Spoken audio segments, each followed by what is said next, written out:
চুমুকে। সুপ্রিয় দর্শক, আজকে আমাদের মাঝে উপস্থিত রয়েছেন পেশায় একজন কৃষক ও স্বত্বাধিকারী Krishok dairy food and products Mohammad Ataur Rahman. শুভ সকাল, কেমন আছেন? আলহামদুলিল্লাহ, খুব ভালো আছি। আচ্ছা, আপনার খুবই চমৎকার একটি পেশায় আপনি নিয়োজিত আছেন। আপনি পেশায় একজন কৃষক। সো সেই জায়গা থেকে আসলে কৃষকের যে জায়গাটা, এবং আমরা যদি দেখি আমাদের আসলে খাবার দাবারের সেক্টরটাতে সবচেয়ে বেশি যদি কারো অবদান থাকে সেটা হচ্ছে কৃষক।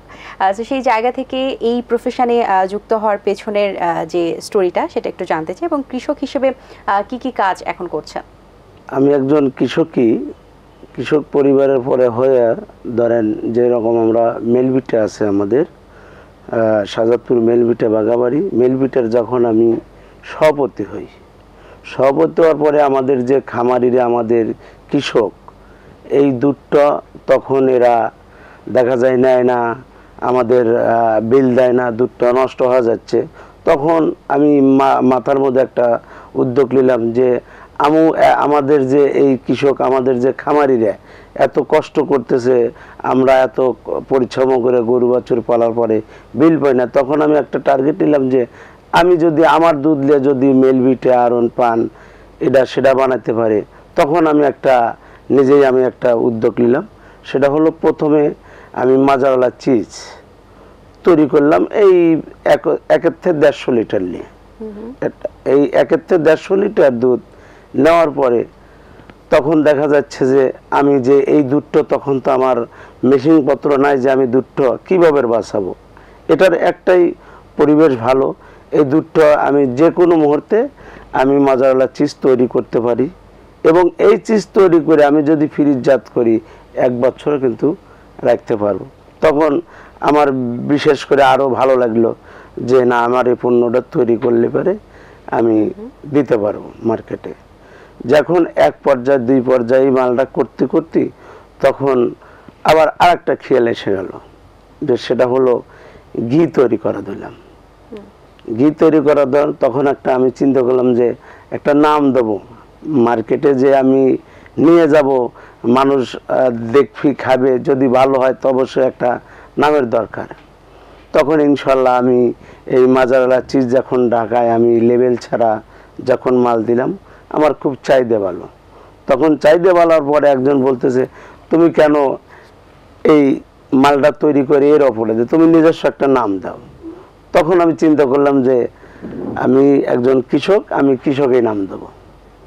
এই কৃষক নাম দিয়ে মাজাওয়ালা চিজের ব্যান্ডে তৈরি করে ইনশাল্লাহ ঢাকা নিউ মার্কেটে বিভিন্ন জায়গা এই 5 কেজি 2 কেজি 10 কেজি এরকম আমি ধীরে ধীরে খুব ভালো এগিয়ে যাওয়া ধরলাম।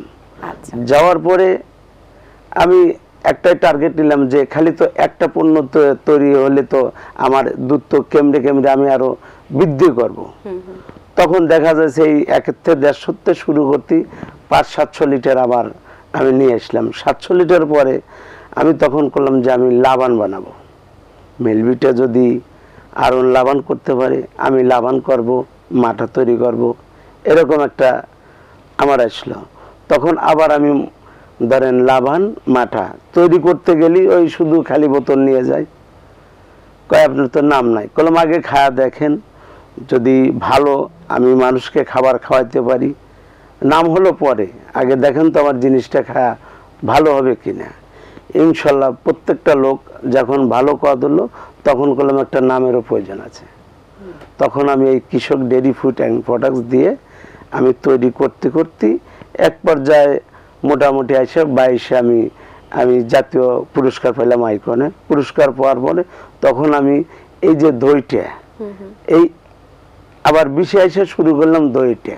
আচ্ছা, দইটা শুরু করলাম যে মানুষ তো আমরা বিভিন্ন এই মনে করেন গোশগেরে দুধ দেই, বিভিন্ন হোটেলে দুধ দেই, ওই দই খাওয়া আমার একটু মানে কেমন লাগলো, কেন দই আমরা কেন তৈরি করতে পারবো না। ইনশাল্লাহ আবার সেই মনে দই তৈরি করতেছি। আর কি কি প্রোডাক্ট আছে আপনার এখানে?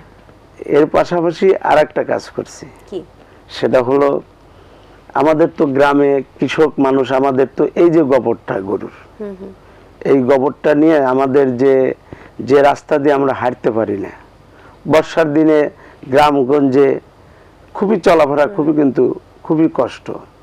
দেখা যায় যে আমার মা চাচিরা পাড়া প্রতিবেশীদের যখন আমি হাঁটাগোটা করি, এরা যে নামাজ কালাম পড়বে, এই যে এমন একটা মানে গন্ধ বিরকাশ, তখন আমি একটা ওই ফোনে দেখতে দেখতে যে জৈব সার, তখন আমি ওইটা দেখে আমি 2022 থেকে শুরু করলাম আবার জৈব সার। আচ্ছা, জৈব সারও ইনশাআল্লাহ তৈরি বর্তমান করতেছি। আচ্ছা, এই যে কৃষক ডেইরি ফুড অ্যান্ড প্রোডাক্টে করতে গিয়ে আসলে আপনি তো বলছিলেন এই সব প্রোডাক্ট করেছেন, কিন্তু সবচেয়ে বেশি চ্যালেঞ্জের মোকাবেলা যখন আমি পড়ছি খুবই কষ্ট লাগছে। কি কষ্ট লাগছে যখন আমি নাম ছাড়া মাল মার্কেটে ছেড়ছি, তোমার কাগজপত্র তারপরে সবকিছু বিষয়, তখন আমি ট্রেড লাইসেন্স করি প্রথমে, তারপরে আমাকে আপনার একটা আমাদের এনজিও আছে বিশ্ব ব্যাংকেতে, আমাকে খুব এটা ধন্যবাদ দেয়, ওনারা আমাকে সহায়তা করে এই বিএসটিআই যত মালের কাগজপত্র উনিরা আমাকে করে দিছে, তখন করে দেওয়ার পরে আমার একটু মনটা ভালো। এখন আসলে যারা ক্লায়েন্ট রয়েছেন, কাস্টমার রয়েছেন, তারা কিভাবে কালেক্ট করছেন, কোথায় কোথায় আপনার এই প্রোডাক্টগুলো আপনি সার্ভিস দিচ্ছেন? আমি এইটা এখন আমাদের মার্কেটিং লং আপাতত বের করিনি, কিভাবে দেই হলো যেরকম ঢাকা থেকে আমাদের মালটা চায়, তখন আমরা আমাদের ফ্রিজজাত করে সুন্দরভাবে আমরা পলি দিয়ে কভার দিয়ে সুন্দরভাবে আটকা ওই গাড়ি তুলে দিয়ে ফোন করে দেই অমুক জায়গা গাড়িটা গেল। কিছুটা কি অনলাইন বেসড করেছেন? এটা আমি করে সারি নেই, তবে আশা আছে যে আগামী বাই করব। তো যারা আসলে চান আপনার এই প্রোডাক্টগুলো, তারা কিভাবে আসলে আপনার সাথে যোগাযোগ করে এটা কিভাবে যোগাযোগ? প্রথম আমি ঢাকায় ছিলাম মার্কেটিং করতে করতে, এই যে লেভেলটার একটা যে নাম দিছি কৃষক, ওই নামের থেকেই একের কাছ থেকে অমুকের কাছ থেকে শুনে আমি আর মোটামুটি আরো ভালো পাচ্ছি। আচ্ছা, আপনি এই জার্নিটা শুরু করার পাশাপাশি কিন্তু আপনি খামারিদের অনেক উপকার করেছেন, তারা অনেক উপকৃত হয়েছে। আর কি কি ক্ষেত্রে তারা আসলে উপকৃত হয়েছে এবং তারা এখন অনেক ভালো আছেন? আমাদের খামারিরা একসময় যে কষ্ট করত, আমি নিজেও কষ্ট করতাম, যখন সভাপতি হওয়ার পরে যে আমি এই আমাদের ভোটের মাধ্যমে আমার সমুদ্রের দ্বারেন 2 থেকে 300 খামারি আছে, তখন ওনারা কষ্ট মানে দেখে আমার কষ্ট, তখন তো আমি এইটা করার পরে আমাদের খামারের ইনশাআল্লাহ আর কষ্টটা নাই, মেলাটুকু দূর করে দিছি, ঝড় বৃষ্টিও নাই, যে কোনো মোকাবেলায় ইনশাআল্লাহ আমি দুধটা আমি সংগ্রহ করে, যেরকম আমার শ্রমিক ছিল কিন্তু 1 থেকে 2 জন, এখন আপনাদের দোয়া আশীর্বাদে প্রায় 40 থেকে 50 জন। সো খাবার দাবার নিয়ে আপনি কাজ করছেন, সব আপনার আছে, মাজারালা চিজ আছে, লাবাং আছে, দই বৃষ্টি আছে, এবং তার পাশাপাশি আপনি জৈব সার হিসেবে গোবরকে ইউজ করেছেন খুব ভালোভাবে। সো এই প্রক্রিয়াজাতের পাশাপাশি আর কোনো আসলে কোনো বিষয় নিয়ে কাজ করছেন কিনা বা পরিকল্পনা রয়েছে? আমাদের পরিকল্পনা আছে, যেরকম এই বছর আমি যেরকম 2টা করলাম, আরো 2-3টা পরিকল্পনা আছে, যে আমার একটা ইচ্ছা যে আমি আরো 2, 4, 20, 50 জন আমি যারা আমাদের কৃষকের মধ্যে যারা দরিদ্র আছে, কষ্ট করতেছে, এদের নিয়ে আমি এক পরিবার হয় আরো বড় আমি বাড়ানোর আমার এটা পরিকল্পনা। আচ্ছা, ঢাকার মধ্যে কোথায় দোকান দেওয়ার চিন্তা ভাবনা রয়েছে? ঢাকায় দোকান দেওয়ার ইচ্ছা আছে।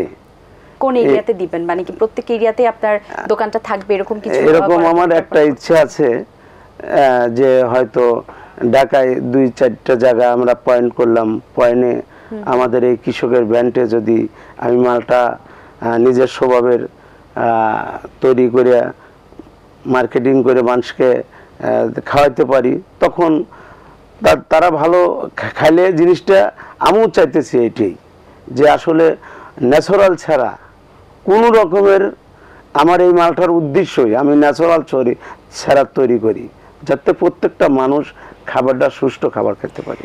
আচ্ছা, আপনার পরিবারে কারা কারা আছেন? পরিবারে আমার 3টে মেয়ে।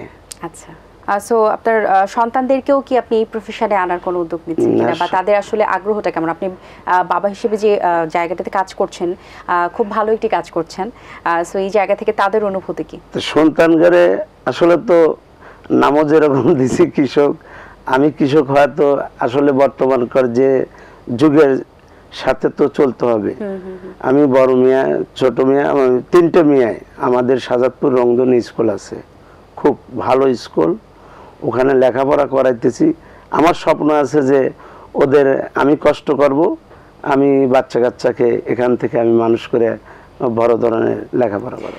সো এখন যে বিষয়টি হচ্ছে যে সকলেই আসলে নিজের প্রফেশনকে নিয়ে খুব বেশি সিরিয়াস, কিন্তু আসলে এই প্রফেশনটাতেও যে ভালো কিছু করা যেতে পারে বা এই প্রফেশন যে একটা সম্মানজনক প্রফেশন, এটা হয়তো বা অনেকের কাছে অনেক রকম লাগতে পারে, এক একজনের এক মতামত থাকে। আমার কাছে চমৎকার লাগে এই পেশা। তো সেই জায়গা থেকে এই যে কৃষকের যে একটা কমতিটা হচ্ছে এবং ডে বাই ডে কৃষক আমরা হারাচ্ছি এবং আমাদের কৃষিক্ষেত্রে যে একটা সবচেয়ে বড় অবদান আমাদের বাংলাদেশে, সেই জায়গা থেকে আপনার মতামত কি? আমার মতামত যেরকম একটা কথা আছে, দেখেন যে এই যে আমাদের কৃষকে এখন আমরা এই মুহূর্তে আমরা ইরিগেশন জমি টমি বুনলাম, এখন আমাদের যে ইউরিয়া সারটার যে ব্যবহার করে আমাদের ফসল কিন্তু ধীরে ধীরে আরো কমতেছে। আবার এমন যে যেসব ফসল দিচ্ছে আমাদের এই কৃষক, আমরা খালি না, আমাদের যারা পোলাপান যারা আমাদের এই দেশের ক্ষতি হচ্ছে।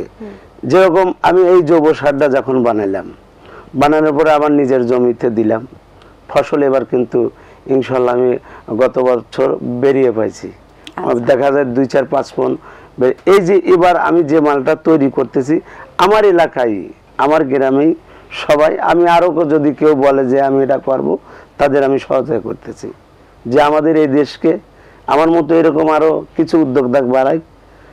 প্রত্যেকটা খাবার, এই দুধপূর্ণ হোক যেটাই হোক, মানুষ যদি চেষ্টা করি আসলে কিন্তু সবাই কিন্তু চেষ্টা করলে অবশ্যই সম্ভব। আমার একটাই আশা, সেটা হলো আমার কিন্তু এই ব্যবসা দিয়ে এত কিছু বানানো না, আমার একটাই আশা যেরকম আরো যেন আমি 20-50টা পরিবার এনে আমরা এক পরিবার হয় এইটা আমি যেন আরো বাড়াতে পারি। চমৎকার বলেছেন, অনেক শুভকামনা রইল আপনার জন্য, আপনার পরিবারের জন্য। ভালো থাকবেন সব সময়। ধন্যবাদ আবারও। দোয়া করেন আমু যে এখানে এসে এই মুহূর্তে যে আমি যে কথাগুলো আপনাদের সামনে বললাম শুনলাম, এটাও আমার খুব ভালো লাগলো, আনন্দ লাগলো। এরকম ভাবে আমি আরো ভালো যেন কাজ করতে পারি, আপনাদের পাশে যেন আরো আসতে পারি। অবশ্যই। দর্শক, আশা করছি আজকের আয়োজন আপনাদের ভালো লেগেছে। আজ এই পর্যন্ত। আপনাদের সঙ্গে দেখা হবে আগামী পর্বে নতুন কারোর সঙ্গে। সেই পর্যন্ত ভালো থাকুন, সুস্থ থাকুন এবং এটিএন বাংলার সাথেই থাকুন। আল্লাহ হাফেজ। দিন আসে দিন যায়, সময়টা চলে যায়, তবু আছি এই বেশ ভালো। জীবনটা রঙময়, যেভাবেই হওয়া চাই, নয় কবু সাদা কালো। এই আশাতে স্বপ্ন ভাসে, সুখ হাসে চোখে মুখে, চায়ের চুমুকে।